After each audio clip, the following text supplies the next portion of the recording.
Para preman pasar yang hidup dari memalak sana-sini menganggap kakek tukang semir sepatu di sudut pasar itu hanyalah mangsa yang lemah. Namun, itu adalah kesalahan terbesar yang pernah mereka lakukan. Sebelum memulai cerita ini, kami mohon bantuan Anda untuk memberikan like dan subscribe secara gratis. Jika Anda berkenan, tinggalkan komentar dari kota mana Anda mendengarkan cerita ini, dan kami akan selalu mendoakan kebahagiaan untuk Anda, dimanapun Anda berada. Sore itu, angin musim penghujan yang berhembus kencang menusuk hingga ke tulang, menyapu lorong pasar Tanah Abang. Para pedagang berkumpul di dekat perapian, kecil atau kompor mereka, tetapi seorang pria tua yang meringkuk di kursi reyot, di sudut pasar tampak tak punya tempat untuk berlindung dari hawa dingin. Pria, yang membenamkan lehernya ke dalam jaket lusuh yang sudah memudar warnanya itu, adalah Pak Budi Santoso. Bagi orang-orang yang lalu lalang, ia tak lebih dari sekadar kakek tua tukang semir sepatu. Di hadapan pelanggan, ia selalu menundukkan kepala layaknya orang yang berdosa, menunjukkan sikap rendah diri demi beberapa lembar uang ribuan rupiah. Penampilannya yang lusuh membuat orang-orang berdecak kasihan, bertanya-tanya, masa muda seperti apa yang ia jalani hingga masa tuanya menjadi begitu menyedihkan. Terima kasih, bos, hati-hati di jalan, ucap Budi. Ia memasukkan uang kertas yang dilemparkan pelanggan ke dalam sakunya dengan penuh hati-hati, sambil terus membungkukkan badan. Darah merembes dari punggung tangannya yang pecah-pecah, tetapi baginya, beberapa keping koin dan lembaran ribuan rupiah saat itu jauh lebih mendesak daripada rasa sakitnya. Ia adalah contoh nyata dari kehidupan kelas bawah yang harus berjuang keras setiap harinya hanya untuk bertahan hidup. Tepat pukul 1 siang, Budi memaksakan tubuhnya untuk berdiri. Sambil menepuk lututnya yang berderit, ia melangkah menuju lorong dalam pasar, tepatnya ke warung soto Betawi Sari. Namun, langkah kakinya menuju warung milik putri tunggalnya itu terasa terlalu berat. Ia tampak gelisah, layaknya seseorang yang hendak meminjam uang kepada rentenir. Meski telah membuka pintu dan masuk ke dalam warung, Budi tak berani menatap mata putrinya.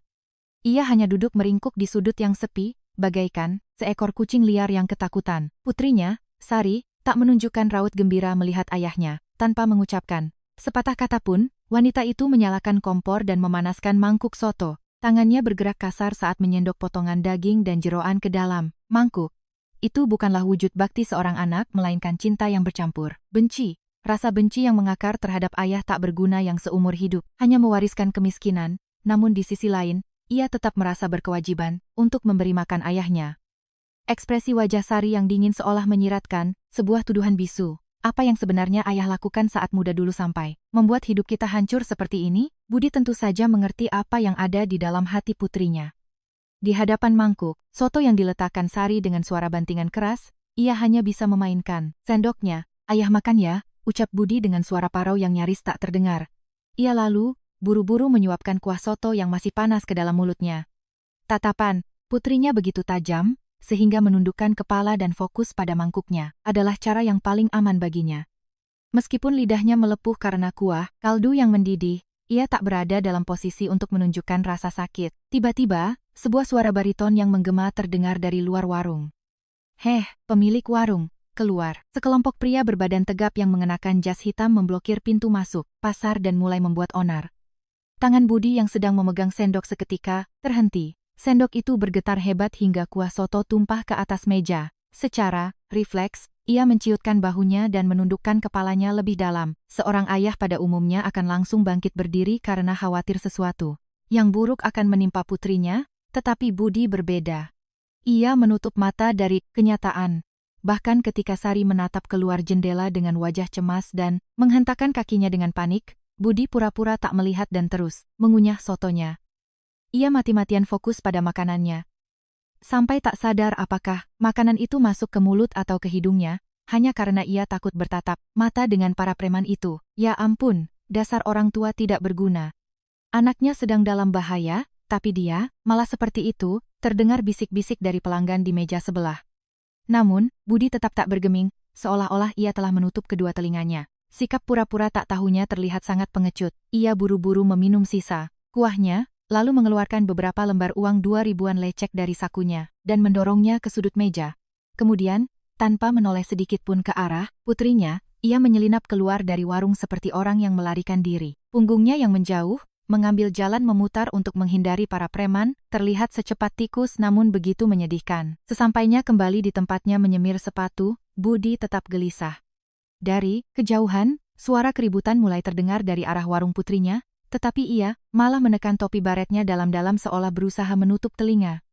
Ia tampak seperti kakek tua yang pengecut dan egois, yang hanya berharap keributan itu berlalu tanpa merugikan dirinya. Angin yang menusuk kembali berhembus, menerpa punggung Budi yang bungkuk. Tubuhnya gemetar kecil seraya menghela napas panjang. Sikap pengecut dari seorang lelaki tua yang bahkan harus pura-pura tak tahu saat putrinya dihina. Itulah satu-satunya Budi Santoso yang dikenal oleh orang-orang pasar, dan juga oleh Sari. Belum sampai 10 menit sejak Budi melarikan diri, sebuah sedan mewah, berwarna hitam mengkilap meluncur masuk menembus debu di pintu masuk pasar. Kehadirannya yang mengintimidasi dan sangat kontras dengan lingkungan pasar yang kumuh itu langsung menarik perhatian. Pintu mobil terbuka, dan seorang pria dengan sepatu kulit mengkilap melangkah turun. Matanya sipit dan tajam seperti ular, dengan rambut yang disisir klimis, menggunakan pomade. Pria ini adalah Kobra, bos perusahaan preman berkedok jasa pengamanan, PT Jayakarta Konstruksi, yang menangani pembebasan lahan di area tersebut. Ia mengerutkan hidung dan menutup mulutnya dengan sapu tangan,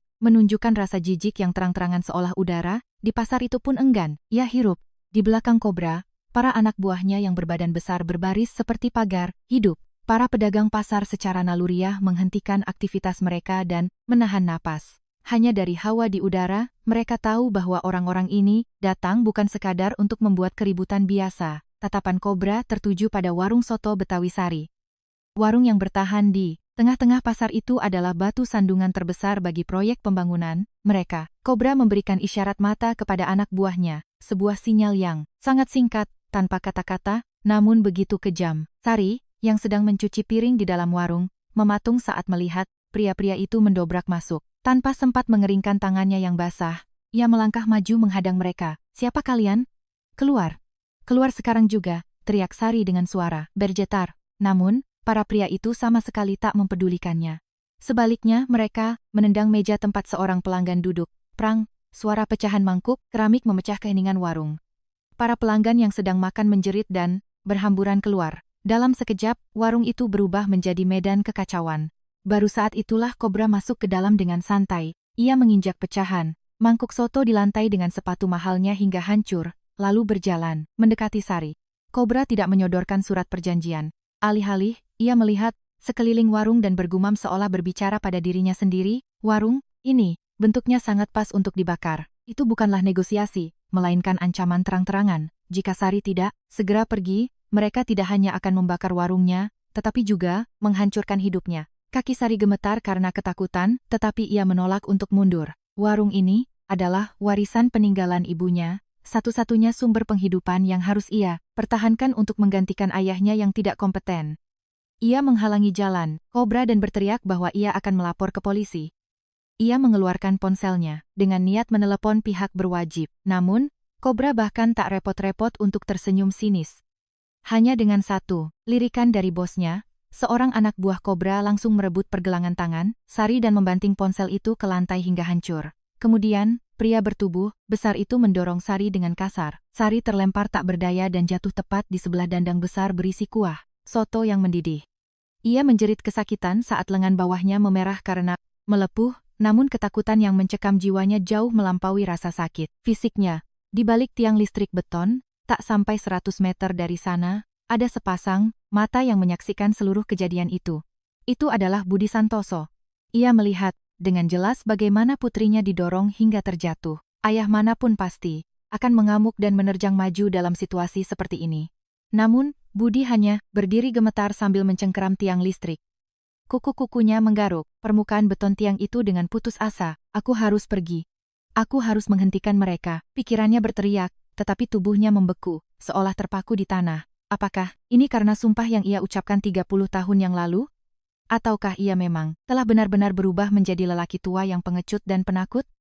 Sambil mendengarkan jeritan putrinya, Budi tak mampu melangkah maju, ia hanya bisa terengah-engah menahan napas. Kobra keluar dari warung. Ia menepuk-nepuk debu dari jasnya dan tersenyum puas. Lalu, dengan suara keras agar didengar oleh seluruh pedagang, ia berteriak, "Hari ini hanya mangkuk yang pecah. Tapi besok, tulang kalian yang akan patah. Cepat angkat kaki dari sini, kalau kalian masih mau hidup." Kobra dan komplotannya masuk ke dalam mobil dan melaju pergi. Budi masih tak berani keluar dari balik tiang listrik sampai mobil itu benar-benar menghilang. Yang tersisa di lorong pasar hanyalah debu dari ban mobil dan suara tangisan putrinya yang menyayat hati dari dalam warung. Budi akhirnya jatuh terduduk. Air mata mengalir di pipinya yang keriput, entah itu tangisan amarah atas ketidakberdayaannya sendiri, ataukah perasaan lega karena ia tidak ketahuan. Namun, tangan kasarnya di dalam saku mengepal dengan sangat kuat, seakan-olah siap meledak. Itu bukanlah kepalan tangan seorang tukang semir sepatu. Itu adalah insting seekor binatang buas yang pernah hidup, dari mencium bau darah di masa lalu, yang kini mulai menggeliat kembali, meskipun masih sangat lemah, namun, ini belum saatnya. Ia masih memilih untuk menjadi lelaki tua pengecut, yang bersembunyi di balik bayang-bayang. Sampai kapankah kakek ini akan terus bersembunyi? Tangisan putrinya terdengar semakin keras. Kondisi warung pasca badai sangat mengenaskan. Setelah Kobra dan komplotannya pergi, warung soto Betawi Sari tampak seperti baru saja terkena bom pecahan. Mangkuk berserakan di lantai, dan uap panas masih mengepul dari dandang kuah. Kaldu yang tumpah, Sari duduk berjongkok di lantai dengan mata bengkak, memunguti pecahan kaca dan keramik. Jari-jarinya tergores dan berdarah, tetapi ia tampaknya tak punya waktu untuk merasakan sakit.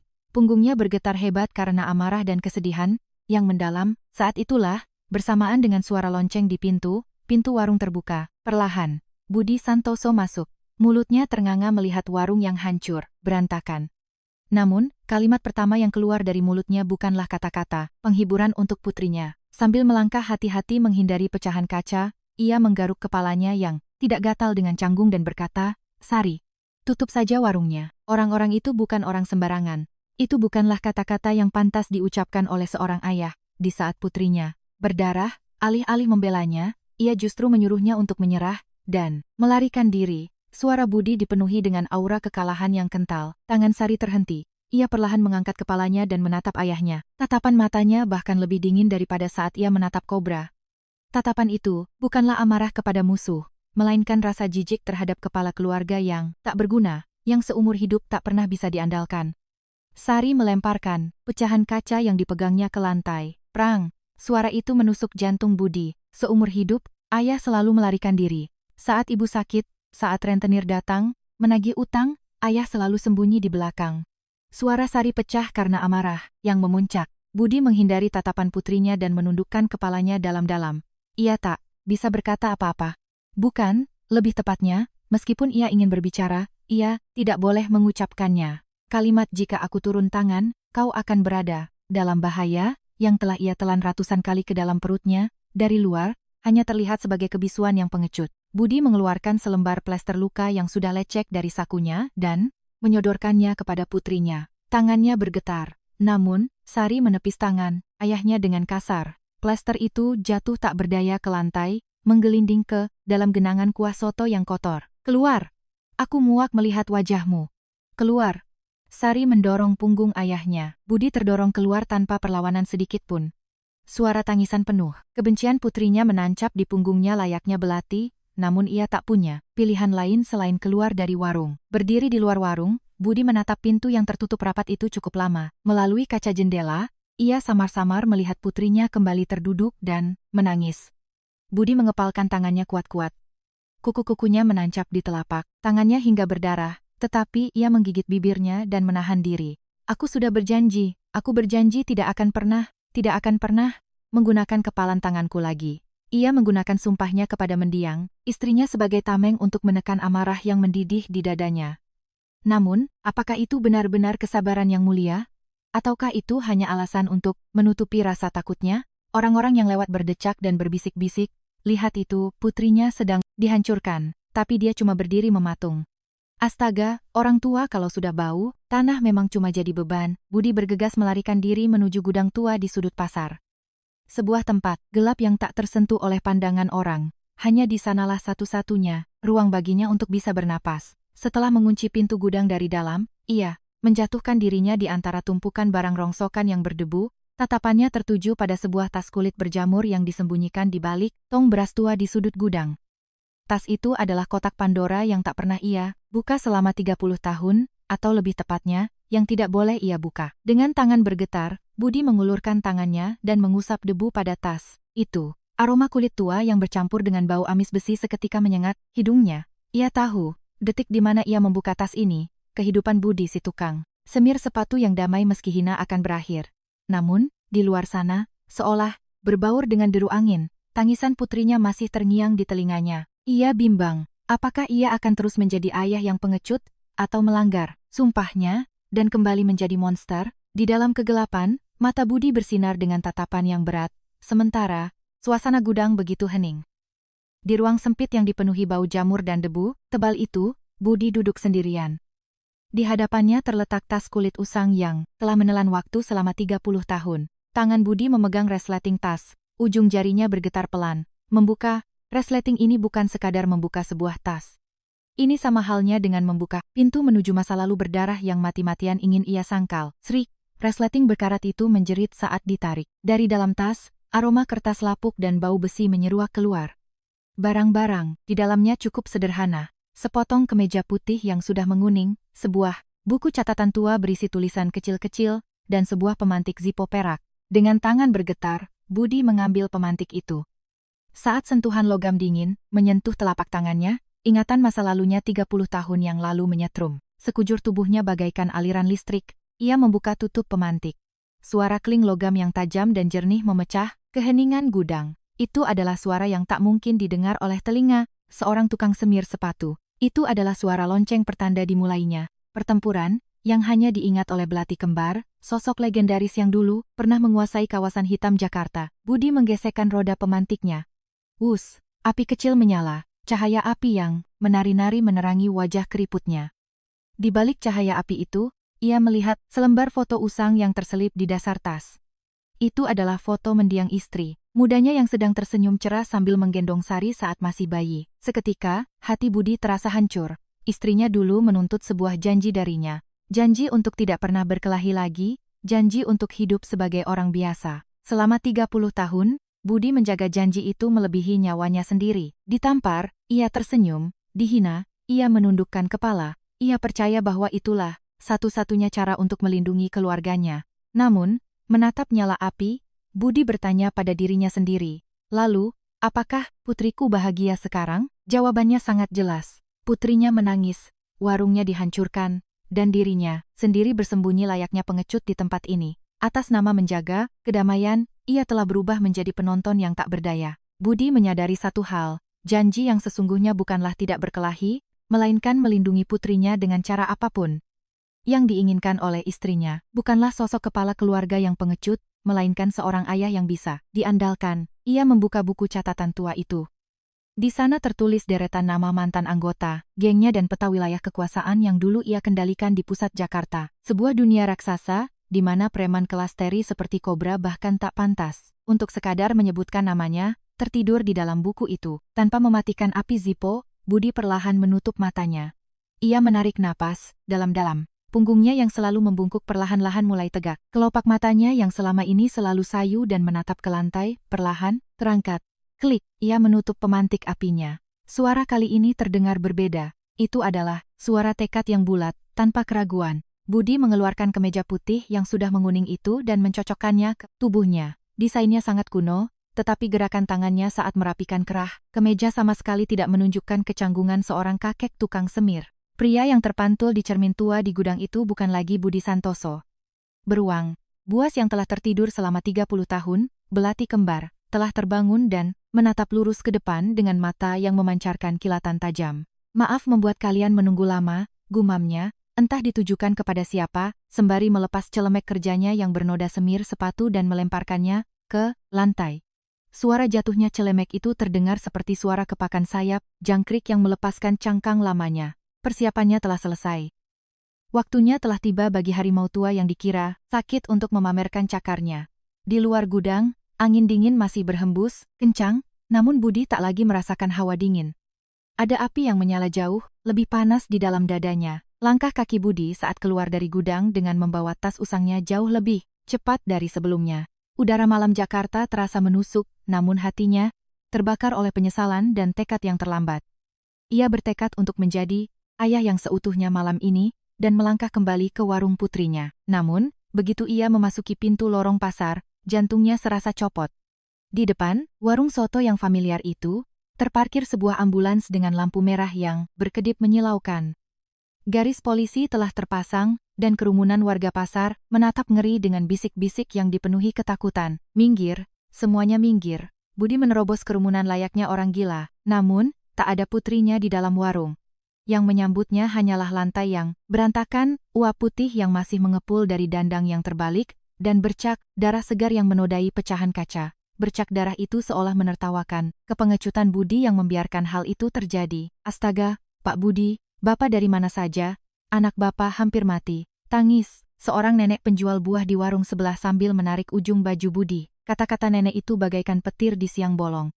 Dalam 30 menit singkat saat Budi melarikan diri ke gudang, komplotan kobra datang kembali, menjadikan Sari, yang bersikeras tak mau pindah sebagai contoh. Para bajingan itu menendang dandang kaldu yang mendidih dan menghantamkan pipa besi tanpa ampun ke lengan. Sari yang rapuh, tangan, lengan Sari patah dan terkulai. Bajingan-bajingan itu menyeretnya keluar seperti anjing. Pandangan Budi memutih seketika. Tapi ia tak punya waktu untuk duduk dan menangis. Ia berlari dengan gila-gilaan ke jalan raya. Sol sepatu kets lusuhnya bergesekan kasar dengan aspal, namun suaranya tenggelam oleh detak jantungnya yang berdegup kencang bagai mau pecah. Ia melompat dan hampir menabrak sebuah taksi yang lewat. Ke rumah sakit terdekat, cepat, tolong secepatnya. Budi yang terhempas ke kursi belakang taksi, mencengkeram bahu sopir dan memohon. Suaranya pecah seperti raungan binatang buas. Taksi itu melaju kencang, tetapi di mata Budi, pemandangan di luar jendela terasa bergerak sangat lambat. Ia menyatukan kedua tangannya yang menghitam karena semir sepatu dan berdoa, Tuhan, biarkan putriku hidup. Ambillah nyawaku sebagai gantinya, tapi tolong, selamatkan Sari. Setiap kali taksi berhenti di lampu merah, Budi memukuli pahanya dengan keras. Tangan yang 30 tahun lalu ditakuti seluruh dunia hitam itu, kini bergetar hebat. Karena rasa tak berdaya tak bisa melakukan apapun untuk putrinya. Begitu sampai di pintu masuk IGD, Budi melemparkan segulung uang pecahan 100.000 kepada sopir taksi dan menendang pintu keluar. Sebelum pintu otomatis terbuka sepenuhnya, ia sudah memaksakan tubuhnya masuk dan berlari menyusuri lorong yang bercampur aroma darah dan obat antiseptik. Perawat berteriak, melarangnya berlari, tetapi telinganya tuli. Dengan satu tujuan, ia membuka tirai bilik satu persatu sambil meneriakkan nama putrinya, Sari, Sari. Dan akhirnya, di ranjang paling sudut, ia menemukan putrinya. Sari sedang tertidur di bawah pengaruh obat bius pasca operasi darurat. Lengannya dibalut gips tebal. Lehernya diperban karena luka bakar akibat kuah soto dan kelopak. Matanya membengkak entah karena berapa banyak air mata penderitaan yang telah ia keluarkan. Budi berdiri mematung di samping ranjang. Napasnya yang memburu sehabis berlari, tadi, tiba-tiba berhenti. Ia mengulurkan tangannya yang gemetar untuk merapikan rambut putrinya yang basah oleh keringat, namun tangannya terhenti di udara. Tangan yang kotor oleh semir sepatu, debu, dan kepengecutan itu sepertinya hanya akan membuat putrinya semakin sakit. Maafkan aku, Sari. Jangan maafkan ayahmu yang tidak berguna. Ini. Budi menggigit bibirnya erat-erat hingga pecah, dan rasa amis darah memenuhi mulutnya. Rasa sakit itu membuat kesadarannya pulih seutuhnya.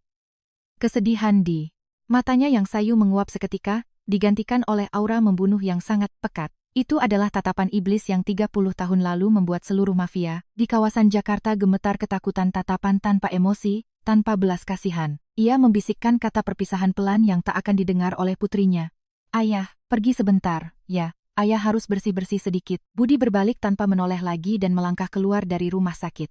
Udara, malam di luar terasa dingin, tetapi tubuh Budi memancarkan hawa panas. Ia masuk ke toilet umum di pasar. Di depan cermin, berdiri seorang tukang semir yang tua dan menyedihkan. Budi melepas baju kerjanya yang bau itu dengan kasar dan membuangnya ke tempat sampah. Itu adalah ritual untuk membuang cangkang, kemiskinan dan penundukan yang selama ini membelenggunya. Kemudian, dari dalam tasnya, ia mengeluarkan setelan jas hitam, berusia 30 tahun. Setelan jas double-breasted jas berdada ganda yang dirawatnya dengan sangat hati-hati agar tidak dimakan nengat. Gerakan tangannya saat menegakkan kerah, kemeja putih, dan memasang dasi terlihat sangat tenang namun mengerikan. Terakhir, ia melepas sepatu kets lusuhnya yang solnya sudah habis, dan memasukkan kakinya ke dalam sepatu kulit hitam yang masih mengkilap. Tuk, tuk, suara hak sepatu yang mengetuk lantai bergema di ubin toilet. Pria yang terpantul di cermin kini, bukanlah ayah yang lemah. Demi menuntut bayaran darah untuk putrinya, ia menghancurkan sumpahnya sendiri. Setan yang kembali dari neraka, Budi Belati Kembar, berdiri di sana. Budi keluar dari toilet dan mulai berjalan menuju gedung kantor perusahaan. Konstruksi itu Malam telah larut, dan bayangan Budi yang memanjang di bawah sinar lampu jalan terlihat bagaikan sebilah pedang raksasa. Bahkan di tengah hiruk-pikuk orang yang berlalu lalang, kehadirannya terasa sangat tidak wajar. Orang-orang secara naluriah menyingkir dan memberinya jalan. Hawa dingin dan berbahaya yang dipancarkan pria itu membuat mereka merinding. Seolah-olah sebuah bom yang sumbunya telah dinyalakan sedang berjalan di tengah mereka. Budi mengeluarkan pemantik Zippo usangnya, membuka penutupnya dengan suara kling yang khas. Api biru menerangi kerutan dalam di wajahnya dan matanya yang berkilat kejam. Ia menatap api itu dan bergumam pelan, malam ini akan ada bau darah segar di Jakarta. Ketukan sepatunya semakin cepat. Angin malam menyapu ujung jasnya, tetapi ia tidak akan berhenti. Sekalipun ujung jalan ini adalah kehancuran atau kematian, ia tidak peduli. Sang harimau tua telah memulai perburuannya. Di seberang pasar yang gelap, menjulang sebuah ruko tua berlantai 5. Di bagian atap terpasang papan nama PT Jayakarta Konstruksi, tetapi bagi siapa pun yang melihat, tempat itu jelas merupakan sarang preman. Di pintu masuk gedung, para pria berbadan besar berjas hitam berkumpul berpasangan, menghembuskan asap rokok dan mengintimidasi siapapun yang lewat.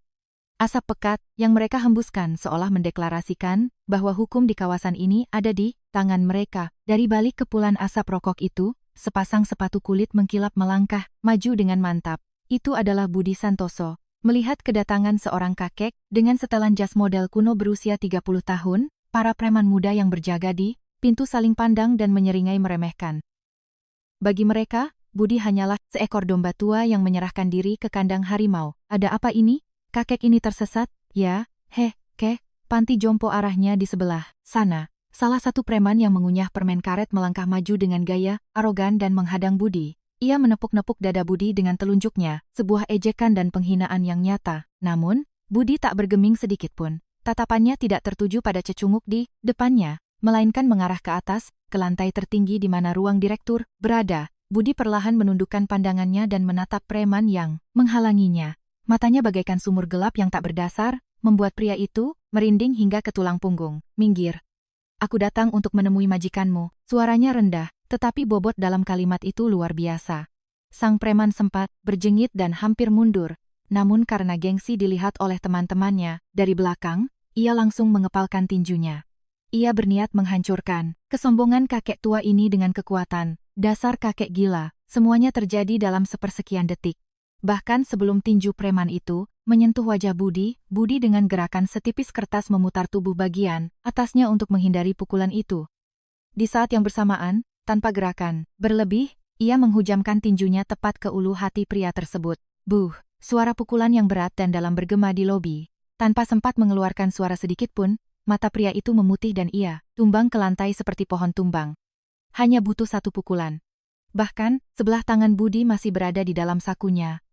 Gerakannya bukan seperti orang yang sedang berkelahi, melainkan seperti mengusir lalat yang mengganggu. Ekspresi para preman lainnya seketika membeku. Mereka belum paham apa yang baru saja terjadi. Melihat rekan mereka yang tumbang dan kakek tua yang berdiri dengan tenang, rasa panik mulai merayap di mata mereka. Bangsat, kakek tua ini. Mereka membuang rokok yang sedang mereka isap dan mengeluarkan pisau lipat serta tongkat baton dari balik jas mereka. 3 atau 4 orang secara bersamaan berteriak dan menyerbu ke arah Budi. Jika itu kakek tua biasa, ia pasti sudah jatuh terduduk ketakutan, tetapi Budi sama sekali tidak panik. Sebaliknya, senyum tipis yang sangat kejam terbentuk di sudut bibirnya. Bau kekerasan yang ia cium kembali setelah 30 tahun, membangkitkan setiap sel insting buasnya yang tertidur. Dalam sekejap, lobi itu berubah menjadi medan pertempuran. Namun, kaki Budi, seolah tertanam di lantai, hampir tidak bergeser dari tempatnya. Ia menepis pipa besi yang melayang ke arahnya dengan tangan kosong, mengubah arahnya, lalu menendang tepat tulang kering lawannya yang maju, menghancurkan keseimbangan. Pria itu, tekniknya tidak mencolok. Ia hanya menggunakan gaya pertarungan jalanan masa lalu yang sangat mematikan, yang secara akurat menargetkan titik lemah pada tulang dan persendian. Seorang preman mengincar punggung Budi dan mengayunkan pisau tajam, tanpa menoleh. Budi mengandalkan intuisinya dan menyodokkan sikunya ke belakang, menghantam rahang pria itu dengan telak. Krak! Suara retakan tulang rahang yang mengerikan terdengar seiring terlemparnya pria tersebut. Budi mencengkeram kera baju preman yang jatuh itu dan menariknya, lalu bertanya, dengan suara rendah, "Di mana Kobra?" Preman yang sudah bersimbah darah itu terlalu ketakutan untuk berbicara. Baginya, kakek di depannya bukan lagi manusia, melainkan iblis. Dengan tangan bergetar, ia menunjuk ke arah lift. Seakan sudah mendapatkan jawabannya, Budi membuang pria itu ke lantai layaknya kantong sampah, lalu merapikan pakaiannya. Sungguh menakjubkan. Setelah pertarungan yang sengit, dasinya tidak miring sedikit pun. Lantai lobi kini dipenuhi preman-preman muda yang mengerang kesakitan. Mereka tak akan pernah membayangkan bahwa kekuatan monster seperti itu bersembunyi di balik tubuh seorang tukang semir tua. Cakar harimau tua itu tidak pernah dicabut, hanya disembunyikan di balik bulunya. Dan mereka baru menyadari fakta, itu di tengah rasa sakit akibat tulang dan daging yang hancur. Budi menekan tombol lift. Suara kedatangan lift yang nyaring memecah udara lobi, yang berbau darah. Pintu terbuka, dan Budi menatap bayangannya di cermin lift. Mata yang memancarkan aura membunuh, garis bibir yang tertutup rapat. Wajah, legendaris belati kembar, yang 30 tahun lalu pernah mewarnai kawasan hitam Jakarta dengan darah, telah kembali seutuhnya. Ia melangkah masuk, lantai 5, di sanalah bajingan yang berani menyentuh putrinya menunggu bayaran, setimpal. Saat pintu lift menutup, Budi menghela napas panjang. Ini baru permulaan. Cecunguk-cecunguk di lantai 1 hanyalah pemanasan baginya. Setiap kali angka, di layar lift naik, amarah Budi juga kian mendidih menuju titik puncaknya. Budi Santoso, sang monster buas yang telah terlepas dari rantainya badai darah, seperti apa yang akan ia ciptakan di lantai 5? Keheningan yang berat seperti ketenangan, sebelum badai menyelimuti lift beberapa detik sebelum pintunya terbuka. Angka merah di atas pintu menunjukkan angka 5. Suara bel mekanis berbunyi, namun kesunyian di sepersekian detik sebelum pintu terbuka terasa begitu menekan. Budi menatap pintu baja itu sambil mengencangkan simpul dasinya. Ia tahu, lawan yang menantinya di lantai ini akan jauh berbeda dari preman-preman amatir di lantai bawah. Pintu terbuka perlahan, menampilkan lorong panjang di depan mata. Di ujung, lorong dengan dekorasi emas norak, namun mewah itu, terdapat sebuah pintu ganda, besar yang terbuat dari kayu mahoni. Itu adalah ruang kerja sang bos licik, Kobra, dan di depan pintu itu, 4 orang pria bertubuh kekar telah bersiaga, menghadang Budi. Mereka berbeda, tidak seperti preman lantai 1 yang memakai jas longgar dan merokok sembarangan. Keempat pria ini mengenakan kemeja ketat, memakai earpiece, dan menatap tajam ke arah Budi. Dari tubuh kekar yang dipenuhi otot padat, tercium jelas aroma petarung sungguhan. Ada apa ini? Anak-anak di bawah pada mati semua? Cuma kakek satu ini saja. Sampai dibiarkan naik ke sini? Pria yang berdiri paling depan, yang memiliki bekas luka sayatan panjang di batang hidungnya, mencibir sinis. Namun matanya tak ikut tertawa. Sejak pintu lift terbuka, mereka secara naluriah telah mencium aura membunuh yang sangat dingin dari Budi. Seakan sudah sepakat, mereka berempat melepas jas mereka dan menggulung lengan ke meja, bersiap untuk bertarung. Budi melangkah keluar dari lift dan berjalan perlahan menyusuri lorong.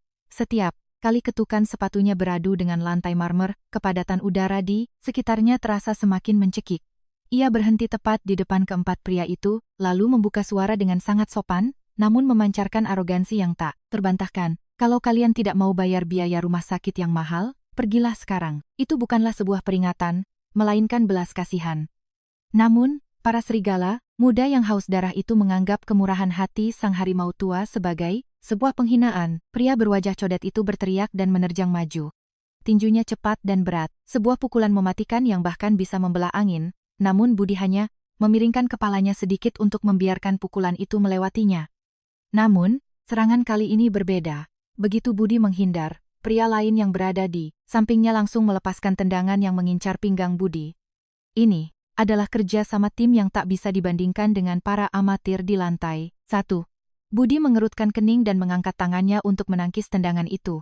Buh, terdengar suara benturan keras tulang beradu tulang. Meskipun tulang tua, Budi seharusnya menerima dampak yang menyakitkan, ia tidak mengerang sama sekali. Sebaliknya, ia langsung mencengkeram pergelangan kaki lawan. Lepaskan. Lepaskan bajingan. Pria itu panik dan berusaha menarik kakinya, namun cengkeraman Budi bagaikan jepitan baja. Budi langsung menggunakan tubuh pria itu sebagai senjata, mengayunkannya dan menabrakannya ke rekannya yang sedang menerjang. Brak, kedua pria berbadan besar itu terjerembab ke lantai, saling menindih. Namun 2 orang yang tersisa tidak memberi celah dan langsung menyerang dari kedua sisi secara bersamaan. Budi menghembuskan napas panjang. Mungkin karena usianya atau absennya ia, selama 30 tahun, napasnya mulai sedikit memburu, tetapi kilatan di matanya justru semakin tajam. Daripada bertahan, ia memilih untuk menerobos langsung ke pertahanan lawan dengan berani. mengorbankan daging untuk menghancurkan tulang itu adalah gaya pertarungan zaman dulu yang sangat brutal. Sebuah tinju menyerempet bahu Budi hingga merobek jasnya. Namun, harga yang harus dibayar sang lawan sangat mahal. Tinju Budi menancap tepat di tulang rusuk pria itu. Krak, bunyi tulang rusuk yang patah terdengar mengerikan. Pria itu tumbang ke lantai sambil memuntahkan busa dari mulutnya. Kini yang tersisa hanya pria berwajah codet. Melihat rekan-rekannya dilumpuhkan, dalam sekejap mata, ia mundur ketakutan sambil mengeluarkan pisau lipat dari balik bajunya. Bilah perak itu memantulkan cahaya lampu neon, tetapi Budi melangkah mendekatinya tanpa berkedip sedikit pun. Terintimidasi oleh aura Budi yang jauh lebih tajam dari pisau, tangan pria itu gemetar hebat saat memegang senjatanya. Jangan mendekat. Kutikam kau, aku benar-benar akan menikahmu. Pria itu berteriak histeris sambil mengayunkan pisaunya dengan liar. Namun, Budi telah membaca arah serangannya. Secepat kilat, ia menangkap pergelangan tangan pria yang memegang pisau itu. Dan tanpa belas kasihan, ia memutarnya ke arah yang berlawanan. Krak, bersamaan dengan suara pergelangan tangan yang patah, pisau itu jatuh ke lantai, dan jeritan kesakitan pria itu menggema memenuhi lorong. Budi mencengkeram kerah pria yang menjerit itu dan menyeretnya ke depan pintu ruang direktur. Seolah meletakkan kembali penjaga di depan pintunya, Budi membanting pria itu di samping pintu. Kini di lorong itu hanya tersisa 4 pria yang mengerang kesakitan dan suara napas berat Budi yang mendominasi ruangan. Budi merapikan kembali dasinya yang berantakan. Darah merah merembes dari bahunya yang robek, tetapi ia tampak seperti orang yang tak merasakan sakit. Matanya hanya terpaku pada pintu ganda mahoni raksasa di hadapannya. Dari balik pintu, terdengar sayup-sayup suara tawa kobra dan dentingan gelas minuman keras, seakan ia tak menyadari apapun yang terjadi di luar. Membayangkan bajingan itu bersenang-senang sambil meminum alkohol yang dibeli dari air mata darah putrinya, Budi merasa akal sehatnya seolah terputus. Lihat baik-baik, kalian telah menyentuh orang yang salah. Budi mengepalkan tinjunya. Kini ia hanya tinggal membuka satu pintu terakhir. Di balik pintu itu, kobra, dalang di balik penderitaan putrinya, sedang menunggunya. Budi tak ragu lagi, ia menendang pintu itu dengan sangat keras. Brak, pintu mahoni yang berat itu jebol dan terbuka lebar. Waktunya untuk mengakhiri perburuan ini telah tiba. Pintu mahoni nan tebal itu terpental dengan suara ledakan keras. Ruang direktur itu sangat mewah. Sofa kulit berkualitas tinggi, karpet bulu harimau, dan lemari pajangan yang dipenuhi botol minuman keras impor dari ujung ke ujung sebuah ruangan mewah yang dibangun dengan menghisap darah dan air mata para pedagang pasar. Di tengah kemewahan itulah kobra duduk. Ia baru saja akan mendekatkan gelas minumannya ke bibir. Terkejut oleh suara pintu yang hancur, minumannya tumpah, namun ia pura-pura tenang dan meletakkan gelasnya sambil memelototi Budi. Matanya sedikit bergetar, seolah tak percaya bahwa para pengawalnya di luar telah habis tak tersisa. Ada apa ini? Kemana anak buahku sampai kakek bau tanah ini bisa masuk? Kobra tertawa sinis dan merogoh bagian dalam jasnya. Namun Budi tak menjawab. Ia melangkah menginjak puing-puing pintu yang hancur, dan terus berjalan maju. Setelan jas yang sobek dan berdarah, rambut yang acak-acakan, penampilannya benar-benar layaknya iblis yang bangkit dari api neraka.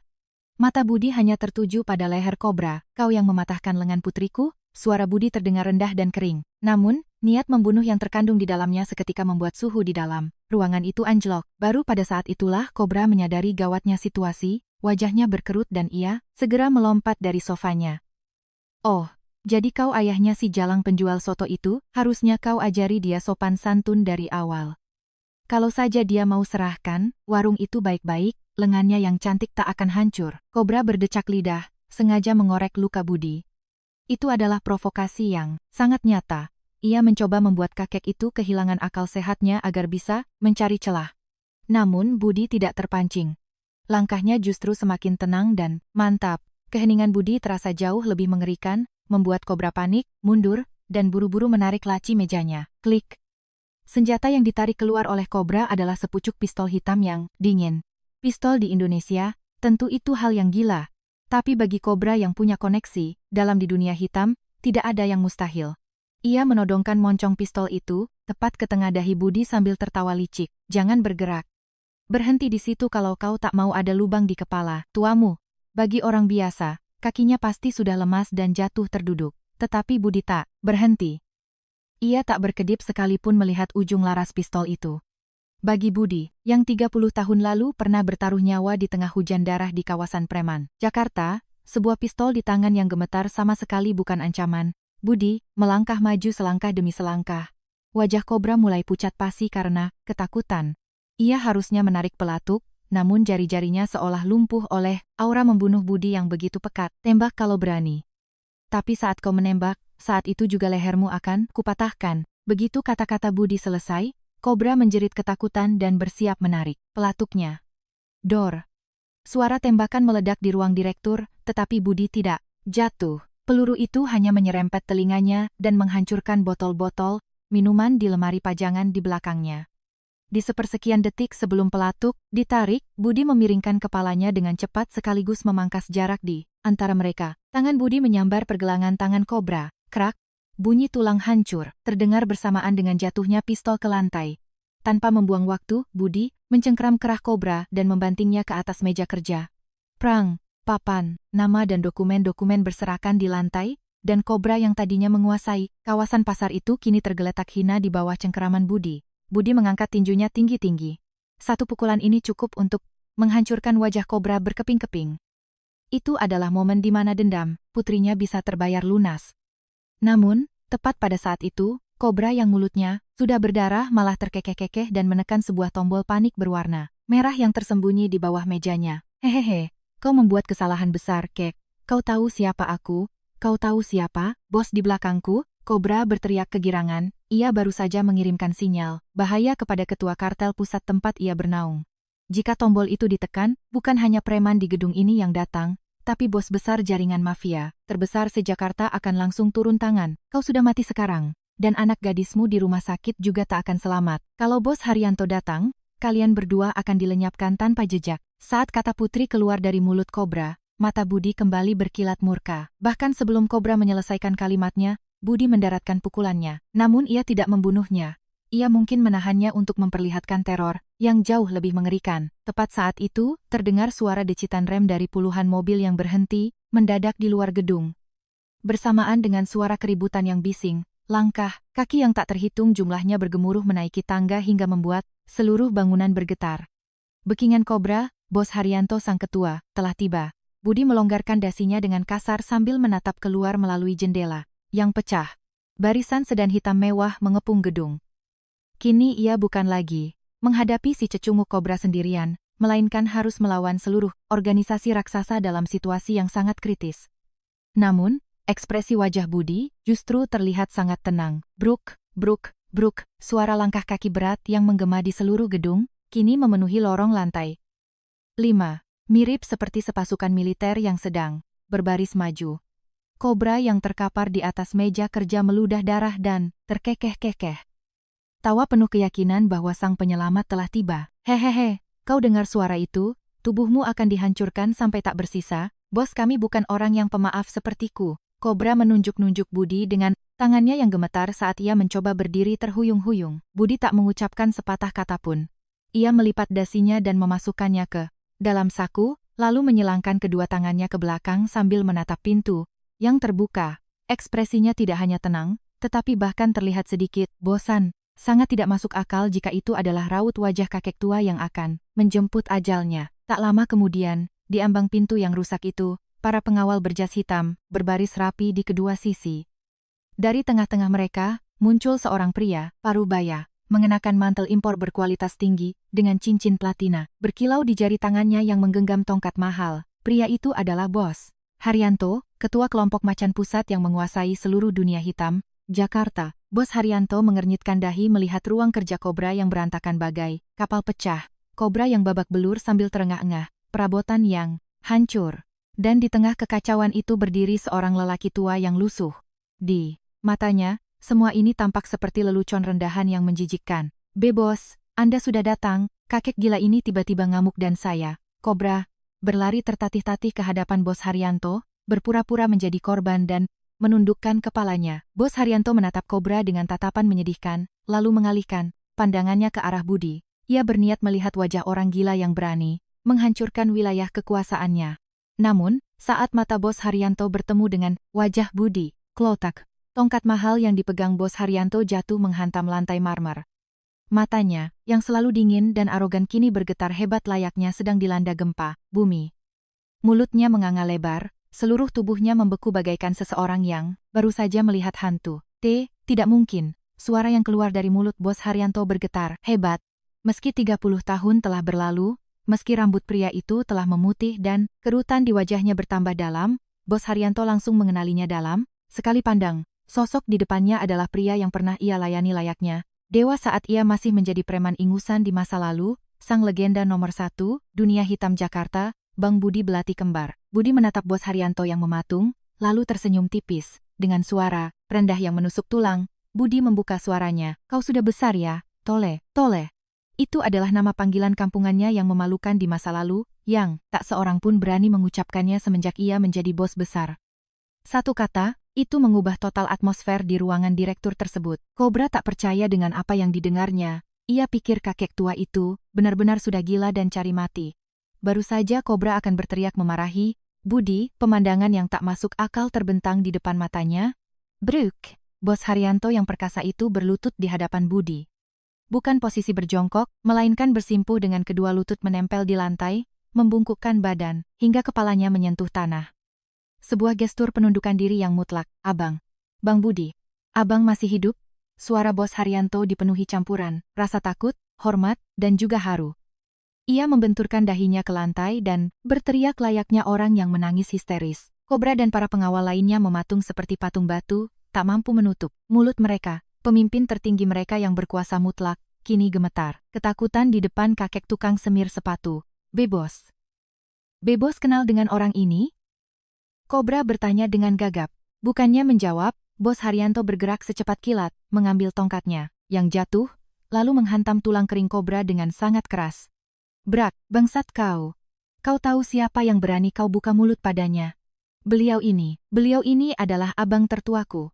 Teriakan murka Bos Haryanto membuat ruangan itu sunyi senyap seperti disiram air es. Warna merah seketika lenyap dari wajah Kobra. Fakta bahwa kakek yang baru saja ia ganggu bukanlah sembarang orang, melainkan legenda hidup yang disembah oleh bos besarnya sendiri, membuat Kobra diserang rasa takut yang luar biasa hingga ia mengompol di celananya. Budi melangkah perlahan, lalu menepuk-nepuk pelan pundak Bos Haryanto yang masih berlutut. Sentuhan itu sama seperti sentuhan saat ia memarahi dan menenangkan anak buah bungsunya 30 tahun yang lalu. Namun sekarang, sentuhan itu terasa seberat bertonton baja di pundak Haryanto.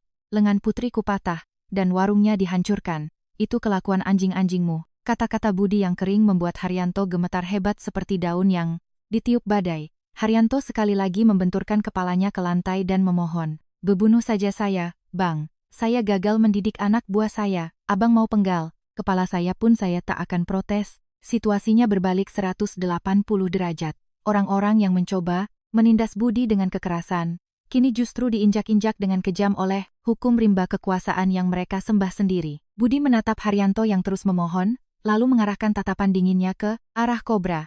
Urus si bajingan itu dulu, tepat di depan mataku. Pastikan sampai tuntas.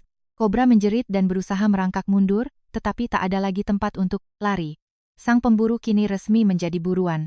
Budi bahkan tak perlu mengotori tangannya lagi. Aura kehadirannya saja sudah cukup untuk meruntuhkan kerajaan. Kejahatan yang besar ini, segalanya diselesaikan dalam sekejap. Ruang direktur yang beberapa menit lalu menjadi tempat di mana Budi hendak dibunuh, kini dipenuhi jeritan putus asa. Kobra yang memohon ampun. Bos jaringan mafia terbesar, Bos Haryanto, secara pribadi mengambil stik golf dari sudut ruangan dan memukuli Kobra, anak buahnya, sendiri. Layaknya memukuli anjing liar. Dasar anjing goblok, berani-beraninya kau sentuh keponakanku, kau bosan. Hidup, buh. Setiap kali suara hantaman benda tumpul itu bergema, tubuh Kobra kejang-kejang. Namun Kobra tak sempat merasakan sakit, ia hanya merangkak, memegang ujung celana Bos Haryanto dan memohon. Ketakutan bahwa ia benar-benar akan dikubur, hidup-hidup di pegunungan tanpa jejak meresap hingga ke sumsum tulangnya. Bos, ampuni saya. Mata saya buta. Tolong ampuni saya sekali ini saja. Wajah Kobra sudah berlumuran darah hingga tak bisa dikenali lagi. Namun Haryanto tak menghentikan pukulannya. Karena jika amarah Budi tak reda, kepalanya sendirilah yang akan melayang. Ia terus menyiksa Kobra dengan sangat kejam di luar batas kemanusiaan. Para pengawal lain di ruangan itu tak berani bernapas sedikit pun, mereka hanya tertunduk memandangi lantai. Budi menyaksikan pemandangan itu dengan wajah datar. Tak ada satu kedipan pun di matanya meski suara tulang patah dan cipratan darah memenuhi ruangan. Jika ini terjadi 30 tahun yang lalu, Budi pastilah pusat dari pusaran kekerasan ini, tapi sekarang tidak lagi. Ia mengangkat tangannya dengan tenang untuk menghentikan Haryanto. Cukup, berisik. Hanya dengan dua kata itu, Haryanto langsung membeku seperti tersengat listrik. Ia membuang stik golf berdarah itu dan kembali berlutut di depan Budi. Dengan wajah bercucuran keringat, Haryanto menatap Budi dengan takut-takut, persis seperti anjing peliharaan yang ketakutan setelah dimarahi majikannya. Bang, biarkan saya menguliti bajingan ini sampai amarah abang reda. Atau, abang mau saya lenyapkan dia sekarang juga? Mendengar tawaran Haryanto yang mengerikan itu, Kobra tersedak, mulutnya berbusa, nyaris pingsan karena syok. Budi menatap wajah Kobra yang berdarah dan membuka suaranya perlahan. Nada, suaranya tenang, namun isinya tak ubahnya vonis hukuman yang lebih kejam daripada kematian. Buat apa membunuh orang? Tapi, karena dia sudah membuat putriku menangis darah, maka matanya juga harus mengeluarkan air mata darah agar adil. Budi memberi isyarat tangan kepada Haryanto. Haryanto langsung memerintahkan asistennya untuk membawakan tas berisi dokumen Kobra. Budi menginginkan seluruh kekayaan Kobra, uang kotor yang ia kumpulkan seumur hidup. Bukan untuk dirinya sendiri, melainkan sebagai ganti rugi atas warung, sari yang hancur, lengannya yang patah, dan rasa trauma yang ia alami. Pindahkan seluruh harta si bajingan ini atas nama putriku. Biaya renovasi, warung, biaya pengobatan, dan ganti rugi kerugian mental. Jangan sisakan 1 sen pun. Kobra mengeluarkan erangan putus asa. Itu adalah uang yang ia kumpulkan dengan memeras darah dan keringat para pedagang seumur hidupnya. Uang itu lebih berharga dari nyawanya sendiri. Namun, di bawah tatapan mematikan bos Haryanto, ia tak berani menolak. Dan satu lagi, bisik Budi di telinga Kobra, suaranya bagaikan malaikat maut yang datang dari neraka. Mulai hari ini, enyahlah dari Jakarta. Kalau kau berani menampakkan wajahmu sekali lagi di depanku, aku benar-benar akan menguburmu. Itu adalah hukuman mati secara sosial. Kehilangan uang, diusir dari organisasinya, dan harus meninggalkan Jakarta sebagai gembel miskin. Bagi Kobra, akhir ini jauh lebih menyakitkan daripada kematian. Pada akhirnya, kaki Kobra lemas dan ia mengompol bersama kotorannya sendiri di lantai. Kekalahan yang mutlak. Budi merapikan dasinya dan memutar tubuh. Sikapnya saat meninggalkan ruang. Direktur tanpa penyesalan menunjukkan bahwa urusannya sudah selesai. Punggungnya terlihat sangat besar dan kokoh. Bos Haryanto membungkukkan badannya 90 derajat, memberi hormat sampai pintu lift yang membawa Budi tertutup. Hati-hati di jalan, abang. Saya akan bersihkan, sisanya sampai rapi. Diikuti oleh puluhan pengawal di lorong yang secara serentak membungkukkan badan dan berteriak. Hati-hati di jalan, abang. Meninggalkan suara gema penghormatan yang menggetarkan gedung itu, Budi naik ke dalam lift. Selama turun menuju lantai lobi, Budi menatap kembali bayangannya di cermin lift. Jas berdarah, rambut berantakan, tanpa ragu, ia kembali tampak seperti preman. Tapi sorot matanya berbeda dengan 30 tahun lalu. Dulu ia bertarung untuk ambisi dan keserakahan. Namun malam ini ia menggunakan kepalan tangannya untuk melindungi putrinya. Meskipun sumpahnya telah hancur, ia telah menegakkan kembali harga dirinya sebagai seorang ayah. Saat Budi keluar dari lobi menuju jalan raya, angin malam yang dingin menyejukkan dahinya yang memanas. Bintang di langit malam bersinar sangat terang. Tempat yang harus ia tuju sekarang bukanlah singgasana bos mafia yang mewah. Saatnya ia kembali ke sisi putrinya, di ranjang rumah sakit yang berbau obat. Namun kali ini, langkah kakinya terasa jauh lebih ringan dibandingkan saat ia datang. Menerjang angin malam yang dingin, Budi kembali ke rumah sakit. Namun ia tidak langsung masuk ke kamar putrinya, melainkan menuju ke toilet di ujung lorong rumah sakit. Bayangan dirinya di cermin terlihat terlalu mengerikan. Ujung lengan jas yang robek, rambut acak-acakan, dan bercak darah kering di punggung tangannya. Wujud buas ini terlalu kasar untuk ditunjukkan kepada putrinya. Di depan wastafel, Budi mencuci tangannya berulang kali dengan sabun. Ia menggosok punggung tangannya dengan kasar, mati-matian berusaha menghilangkan noda darah itu. Tak peduli apakah itu darah para bajingan itu atau darahnya sendiri. Baginya, menyentuh putrinya dengan tangan yang bersih adalah sisa-sisa harga diri terakhirnya sebagai seorang ayah. Melihat air merah yang mengalir ke saluran pembuangan, Budi bergumam pelan pada dirinya sendiri di cermin. Sudah selesai. Semuanya sudah berakhir. Ia mengelap tangannya yang basah ke ujung bajunya, lalu memaksakan ujung bibirnya untuk tersenyum hangat. Itu adalah sebuah ritual. Menghapus aura, membunuh dari 30 tahun yang lalu, dan kembali menjadi Budi Santoso si kakek, tukang semir sepatu biasa yang berada di sekitar kita. Saat ia membuka pintu kamar rawat inap dengan hati-hati, aroma antiseptik dan keheningan mengalir keluar. Sari rupanya sudah sadar dari pengaruh bius. Ia sedang membuka matanya dengan lemah, menatap kosong ke langit-langit. Dahi Sari berkerut, menahan nyeri di lengannya yang digips. Budi menahan napasnya dan melangkah mendekati ranjang putrinya. Kau sudah bangun? Apa kau merasa lebih baik? Suara Budi masih kaku dan canggung. Namun, di balik nada bicara yang kaku itu, getaran kasih sayang tak bisa disembunyikannya. Sari menolehkan kepalanya perlahan untuk menatap sang ayah.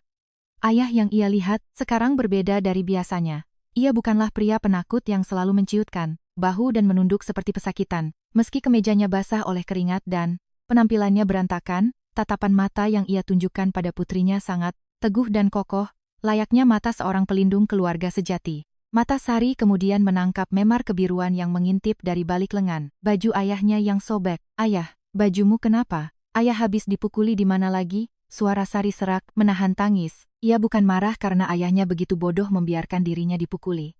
Hatinya hancur membayangkan ayah tuanya mendapat perlakuan kasar karena dirinya. Budi buru-buru menyembunyikan tangannya yang memar ke belakang punggung, pura-pura tidak terjadi apa-apa dan mencari alasan. Bukan apa-apa. Ayah jatuh waktu lari ke sini. Biasalah, kaki orang tua sudah tidak kuat. Jadi, itu jelas sebuah kebohongan. Tetapi Sari bisa membaca ketulusan yang tersembunyi di balik kebohongan canggung itu. Ia mungkin tidak tahu persis apa yang terjadi selama ia tak sadarkan diri, tapi secara naluriah ia merasakan bahwa ayahnya tidak sekadar jatuh, melainkan baru saja menyelesaikan sesuatu yang besar untuk melindunginya. Air mata menetes deras dari mata Sari, membasahi bantalnya. Ia mengulurkan tangannya yang tidak cedera dan menggenggam tangan kasar ayahnya. Budi terkejut dan mencoba menarik tangannya, tetapi putrinya tak mau melepaskannya. Tangan kasar yang dipenuhi kapalan, noda semir sepatu, dan sisa-sisa darah tipis. Tangan itu bukan lagi tangan tukang semir sepatu yang memalukan. Itu adalah tangan pahlawan terhebat dan terhangat di dunia, yang berani melawan kekejaman dunia demi melindungi putrinya. Maafkan aku ayah, gara-gara aku tidak berguna, ayah jadi menderita. Isak, Sari, bukan. Ini semua salah ayah yang bodoh ini. Ini salah ayah. Budi pada akhirnya tak mampu lagi menahan tangisnya.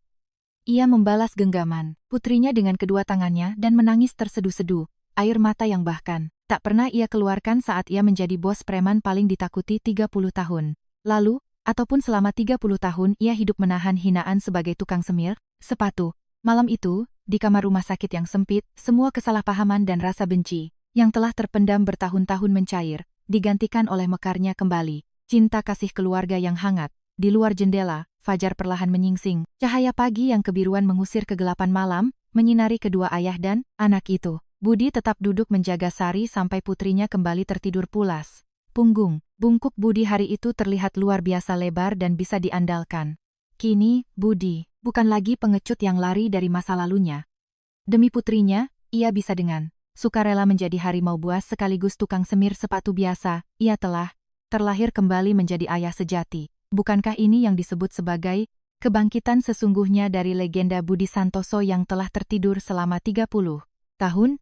Angin musim hujan yang begitu dingin dan menggigit akhirnya harus menyerah pada pergantian musim. Tanpa terasa, musim kemarau yang cerah membawa angin hangat yang menyapu lorong-lorong pasar Tanah Abang. Pipa-pipa air yang dulu mampat karena dinginnya malam, kini kembali mengalir deras. Jaket-jaket tebal berganti dengan pakaian yang lebih ringan, dan jalanan kembali dipenuhi oleh suara riuh rendah aktivitas yang penuh semangat. Perubahan yang paling mencolok ada pada warung soto Betawi Sari. Warung tua, yang dulu dihancurkan kobra dan komplotannya kini telah lenyap, digantikan oleh sebuah warung baru yang luas. Dengan papan nama yang terang, dan jendela kaca yang mengkilap, menyambut para pelanggan. Harta kekayaan kobra yang dialihkan kepada Sari semuanya digunakan untuk membangun kembali warung tersebut dan mengganti kerugian para pedagang pasar lainnya. Warung itu penuh sesak oleh pelanggan yang datang untuk makan siang. Di dapur, Sari yang sudah melepas gips dari lengannya bersenandung pelan sambil mengaduk kuah kaldu soto. Lengannya terlihat sangat sehat seolah tak pernah patah, dan bekas luka melepuh di lehernya sudah memudar hingga nyaris tak terlihat. Tapi, perubahan terbesar dari semua itu adalah senyuman cerah di wajah Sari. Sebuah senyuman tenang yang hanya bisa dimiliki oleh seseorang yang telah menemukan kembali harapan hidupnya, yang tak lagi hidup dalam ketakutan terhadap rentenir maupun preman. Dan di salah satu sudut pemandangan yang damai itu, ada seorang pria yang masih setia menjaga tempatnya. Ia adalah Budi Santoso. Tanpa perubahan sedikit pun, ia duduk di kursi plastik kecil khas tempat cucian, menyemir sepatu pelanggannya. Orang-orang pasar sama sekali tidak tahu bahwa kakek itu adalah legenda dunia hitam yang berhasil menaklukkan organisasi mafia raksasa. Mereka hanya menyapanya sekilas sambil lewat. Wah, Pak Budi kelihatan lebih segar ya, akhir-akhir ini. Namun diam-diam ada hal yang berubah. Mulai beredar rumor di pasar bahwa setiap kali gerombolan preman berbadan kekar dan berambut cepak melewati tempat Budi, mereka akan diam-diam menundukkan kepala dan membungkuk hormat kepadanya. Orang-orang pasar hanya mengira itu karena Pak Budi kan orang paling lama di pasar ini, wajar kalau pada segan. Namun, rasa hormat mutlak yang tersirat dalam bungkukan 90 derajat para preman itu tak bisa disembunyikan. Pukul 1 siang, Budi dengan cekatan membereskan peralatannya dan berjalan menuju warung putrinya. Langkahnya bukan lagi langkah kakek yang menciut. Ia membusungkan dadanya dengan bangga saat memasuki tempat kerja putrinya. Langkah mantap dari seorang ayah yang bisa diandalkan. Selamat datang, sapa Sari, lalu tersenyum lebar. Ayah sudah datang, Sari menyambutnya dengan hangat. Tak ada lagi nada dingin dan ketus seperti dulu. Ia mendudukkan ayahnya di tempat terbaik dan menghidangkan semangkuk besar. Soto Betawi spesial dengan daging dan jeroan yang menggunung. Duduk berhadapan dengan dandang kaldu yang mengepul di antara mereka, tak ada lagi kebisuan yang canggung. Ayah, akhir pekan ini mau temani Sari pergi piknik, ku dengar bunga tabebuya di sepanjang jalan Sudirman sedang mekar-mekarnya, atau kita jalan-jalan ke kebun raya Bogor yuk? Sambil memegang sendoknya, Budi pura-pura terbatuk karena gengsi. Orang tua bau, tanah mana pantas jalan-jalan lihat bunga. Mending ayah kerja nyemir sepatu. Meski mulutnya berkata begitu, senyum tak bisa disembunyikan dari bibirnya. Dalam hidupnya yang selama ini dipenuhi oleh kekerasan atau kotornya semir, sepatu, musim semi yang indah untuk berjalan-jalan bersama putrinya, akhirnya tiba. Mungkin ini adalah wujud kesuksesan dan kebahagiaan sejati yang bahkan tak pernah ia raih ketika ia menguasai dunia hitam di masa mudanya. Selesai makan, Budi kembali ke sudutnya. Sinar matahari sore yang cerah menyinari tempat kerjanya. Ia menerima sepatu kulit usang dari seorang pelanggan dan mulai menyikatnya dengan keahlian yang terasa. Srek, srek, srek, irama yang ceria bergema di lorong pasar. Suara itu kini terdengar seperti detak jantung yang menjaga kedamaian pasar. Seorang bocah kecil yang lewat sambil mengejar bola yang menggelinding tiba-tiba berhenti di depan Budi dan bertanya polos, kakek. Kata orang-orang, zaman dulu kakek itu bos jagoan yang paling kuat ya. Benar begitu, kek. Budi berhenti menyikat sejenak dan menatap anak itu. Kerutan dalam di sudut, matanya melengkung, membentuk senyuman yang sangat ramah. Ia meletakkan jari telunjuknya di depan bibir dan mengedipkan sebelah matanya dengan gaya jahil. STT, itu rahasia. Kakek ini cuma tukang semir sepatu. Budi kembali menyemir sepatu itu. Tangannya masih dipenuhi noda semir hitam, dan bajunya masih lusuh.